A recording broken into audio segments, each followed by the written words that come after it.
এ অসীম মহাবিশ্বের অবাক করা সব মহাজাগতিক বিষয়গুলো আমাদের নজরে আসতে শুরু করেছে এই তো সেদিন টেলিস্কোপ আবিষ্কার হবার পরে। বহু আগে একসময় মনে করা হতো এই পৃথিবীটা স্থির, সূর্য এই পৃথিবীকে কেন্দ্র করে ঘোরে। এরপর কপারনিকাস, কেপলার আর গ্যালিলিও এই তিন বিজ্ঞানী এসে আগের ধারণা পাল্টে দেন। পৃথিবীর মানুষকে তারা নতুন তথ্য দিলেন, সূর্য নয় বরং পৃথিবী সূর্যের চারপাশে ঘুরছে।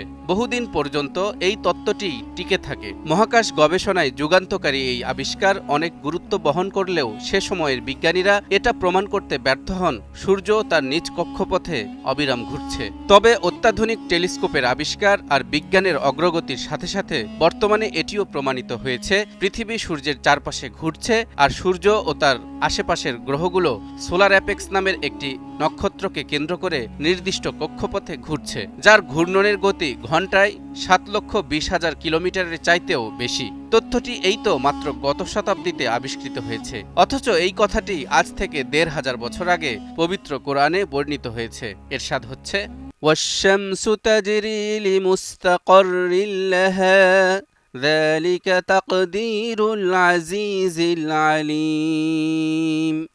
সূর্য তার নির্দিষ্ট অবস্থানে আবর্তন করে, এটা পরাক্রমশালী সর্বজ্ঞ আল্লাহর নিয়ন্ত্রণ। লাশ-শামসু ইয়ানবাগী লাহা আন তুদরিকাল কমর ওয়ালাল লাইলু সাবিকুন নাহার ওয়া কুল্লুন ফি ফালাকিন ইয়াসবাহুন। সূর্য নাগাল পেতে পারে না চন্দ্রের এবং রাত্রি আগে চলে না দিনের। প্রত্যেকেই আপন আপন কক্ষপথে বিচরণ করে। ওয়াহুয়াল্লাযী খালাকাল লাইলা ওয়ান নাহারা ওয়াশ-শামসা ওয়াল কমর কুল্লুন ফি ফালাকিন ইয়াসবাহুন। তিনি সৃষ্টি করেছেন রাত্রি ও দিন এবং সূর্য ও চন্দ্র, সবাই আপন আপন কক্ষপথে বিচরণ করে।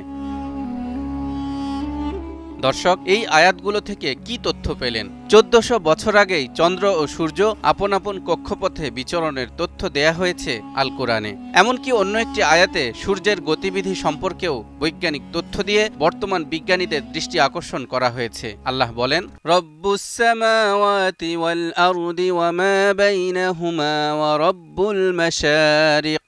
যিনি আসমান, জমিন আর এ দুয়ের মাঝে যা কিছু আছে এবং পূর্ব দিকের সকল উদয়স্থল সমূহের মালিক। এই আয়াত থেকে জানা গেল আল্লাহ পূর্ব দিক সমূহের মালিক। এখানে পূর্ব দিক সমূহ বা উদয়স্থল সমূহের কথা কেন বলা হলো? একথা আমরা সকলেই জানি, সূর্য পূর্ব দিকে উদিত হয়, কিন্তু এই সূর্য উদিত হবার একাধিক পয়েন্ট আছে। আয়াতটি এই বিষয়ের প্রতি দৃষ্টি আকর্ষণ করে বলছে পূর্ব দিককে আসলে একাধিক পূর্ব দিক হিসেবে বিবেচনা করা উচিত, কারণ সূর্য প্রতিদিন সকালে উদিত হয় আর সন্ধ্যায় অস্ত যায়। প্রতিবারই এই উদিত হওয়া আর অস্ত যাওয়া কিন্তু মহাবিশ্বের বিভিন্ন প্রান্তে সংঘটিত হয়, অর্থাৎ আকাশের সমুদ্রে ভাসমান নক্ষত্র এবং গ্রহগুলি বারবার একই পথ দিয়ে যায় না, তারা তাদের নিজস্ব কক্ষপথে চলাচল করে। পৃথিবী কিছুটা গোলাকার হওয়ায় এক জায়গায় উদিত সূর্য একই সময়ে অন্য জায়গায় অস্ত যায়। এভাবেই দিনের পরে রাত আসে আর রাতের পর দিন।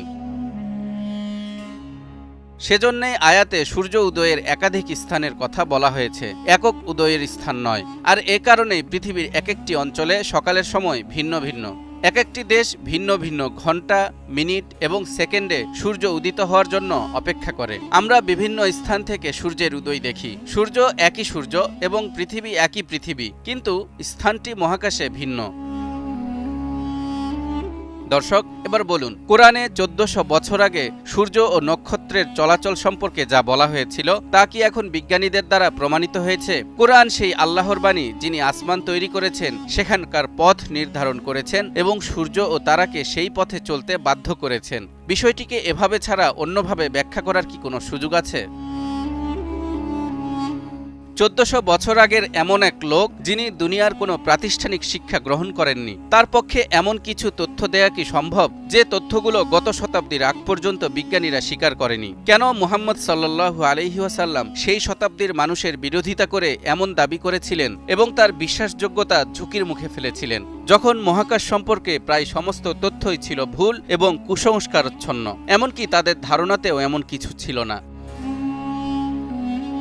এই সমস্ত প্রশ্নের উত্তর কেবল এই সত্য দিয়েই দেয়া যেতে পারে, কোরআন আল্লাহর কিতাব। যদি এটা মেনে নেওয়া হয় কোরআন কোনো মানুষের বাণী, তাহলে শত শত প্রশ্নের উদ্ভব হবে। সেক্ষেত্রে কোরআনে বর্ণিত কোনো বৈজ্ঞানিক তথ্য ব্যাখ্যা করা যাবে না। সুতরাং এসব প্রশ্নের একমাত্র উত্তর যা হৃদয় ও মনকে প্রশান্ত করতে পারে তা হল কোরআন আল্লাহর দেয়া এমন এক শাশ্বত গ্রন্থ এবং বিশ্বমানবতার প্রতি প্রেরিত জীবনবিধান যা তার প্রিয় নবী হযরত মুহাম্মদ সাল্লাল্লাহু আলাইহি ওয়াসাল্লামের উপর নাজিল করা হয়েছিল। তালহা ইবনে রেজা, নিউজ 24।